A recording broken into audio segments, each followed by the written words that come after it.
Los días finales de la Guerra Martiana de 1895, Calixto García estaba en Jibara, y hasta aquella villa le llegó la carta de su esposa avisándole que su hija menor, Merceditas, que había nacido tísica, estaba muriendo, y que si no moría de una vez y por todas, era esperando a ver al padre por última vez.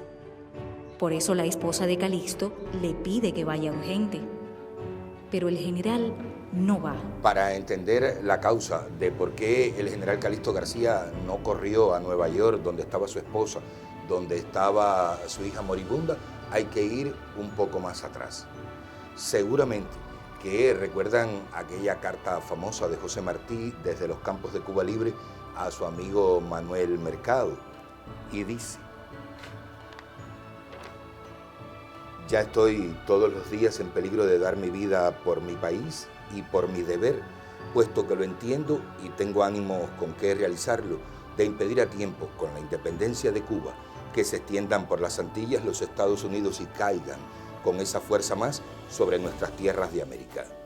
Cuanto hice hasta hoy y haré, es para eso.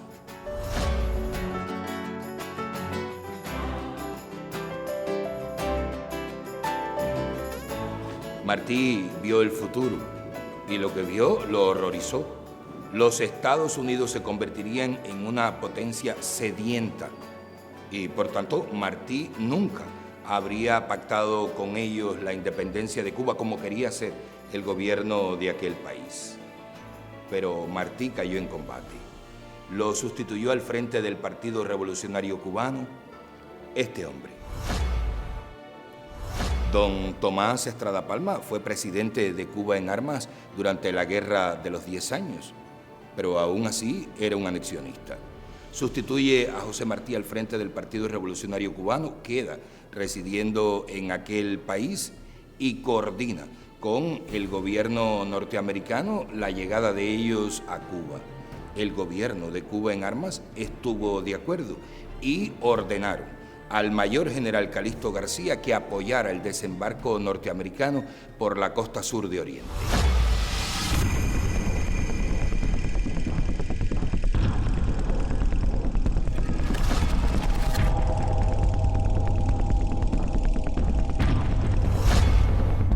Aunque es de 1942, la mejor biografía de Calixto García es esta, que escribió Juan Casasola.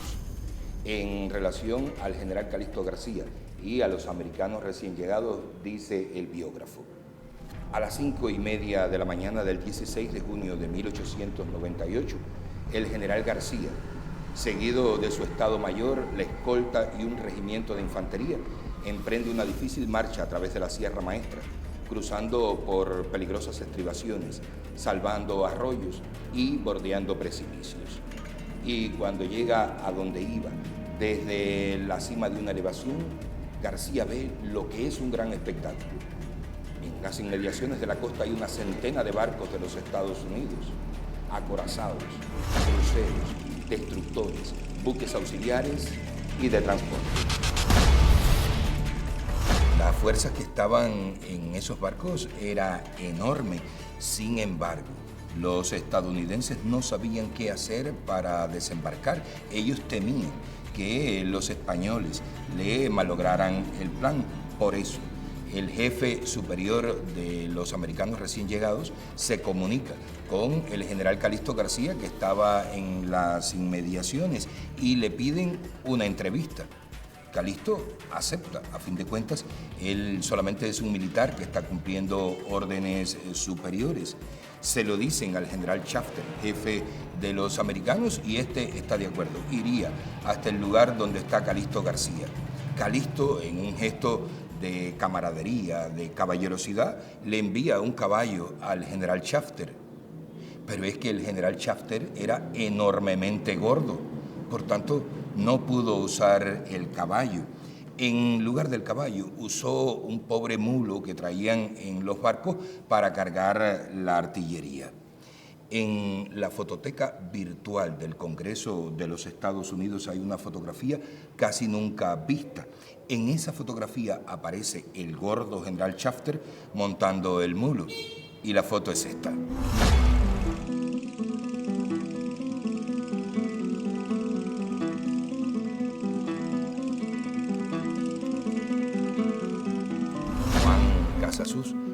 biógrafo del general Calixto García, dice que el general Shafter salió en su mulo y cuando llegó a la falda de la loma donde lo esperaba Calixto García, el mulo se resistió, no quiso seguir con aquella pesada carga. Y ustedes saben que cuando el mulo dice no, ni a palo sube. Al general Shafter no le quedó otra que bajarse del mulo y seguir a pie. Dicen que iba dando tumbos, que se sentaba en cualquier lugar del camino, pero al fin llegó donde estaba el general Calixto García.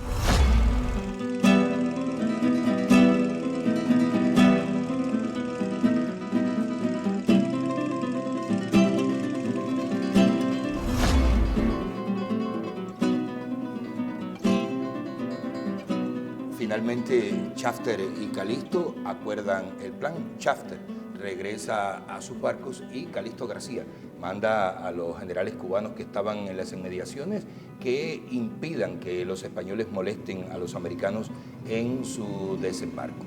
Igualmente, Calixto García organiza el ataque a Santiago de Cuba, que era lo que el ejército de los Estados Unidos quería, y toman Santiago de Cuba.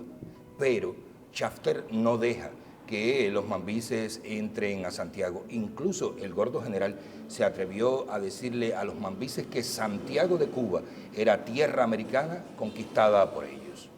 Obviamente, Calixto García le respondió en una carta. Esa carta y la actitud de Calixto García debe ser considerada una segunda protesta de Baraguá.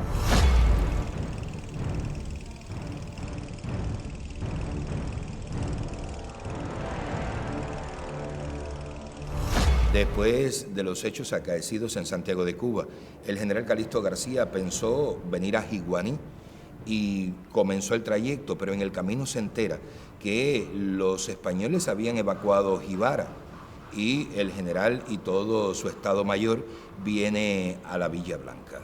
Estando allí se entera que España ha rendido a sus hombres y que ha entregado la isla a los Estados Unidos. Y estando en Jibara, le llega la carta de su esposa avisándole que su hija Merceditas se está muriendo.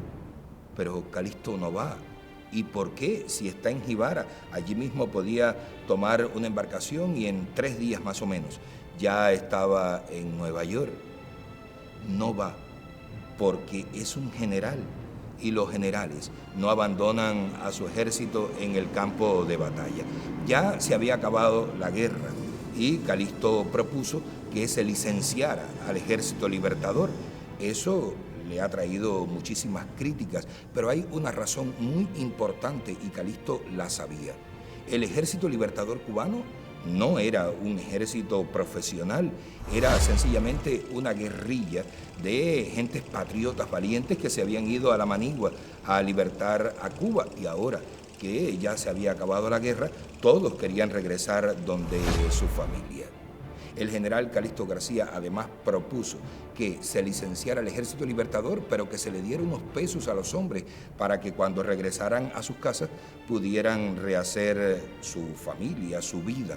Entonces se acordó hacerle un pedido al gobierno de los Estados Unidos, un dinero para licenciar al Ejército Libertador, y para que fuera a los Estados Unidos a hacer ese pedido se creó una comisión que presidió el mayor general Calixto García Íñiguez.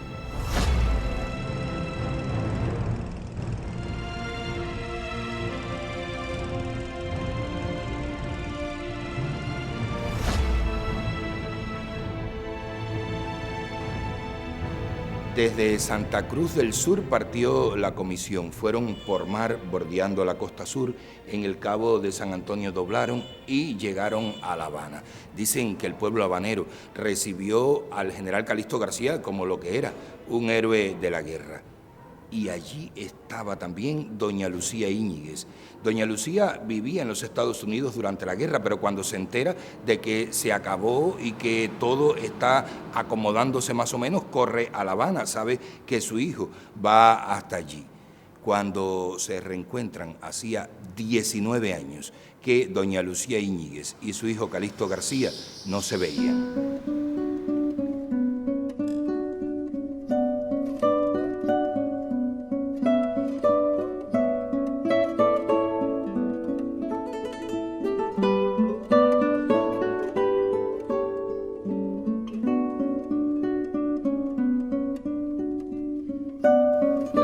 expedición a Washington solamente demoró en La Habana el tiempo que tardó el sastre Nicanor Meyer en confeccionarle un traje de invierno al general García, traje que es este.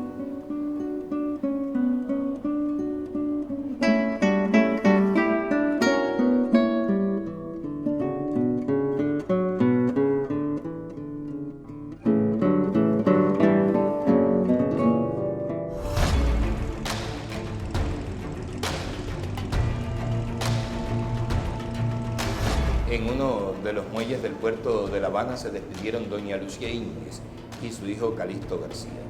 Lo menos que podía imaginar la doña era que era ese momento la última vez en que iba a ver al hijo amado. El general subió a la embarcación levó anclas y se puso en movimiento. Calixto quería que aquel barco volara sobre la espuma del mar. Allá en Nueva York lo esperaban su esposa y sus hijos, Mario, María Hermina y Merceditas, que se estaba muriendo. Ellos sabían que ya Calixto iba en marcha, se lo habían mandado a decir por un cablegrama. La próxima vez que nos encontremos será para narrarles a ustedes los minutos finales del general Calixto García en Washington y también sobre la muerte de su hija Merceditas. Por ahora solo me alcanza el tiempo para decirle que el padre murió primero que la hija. Hasta entonces.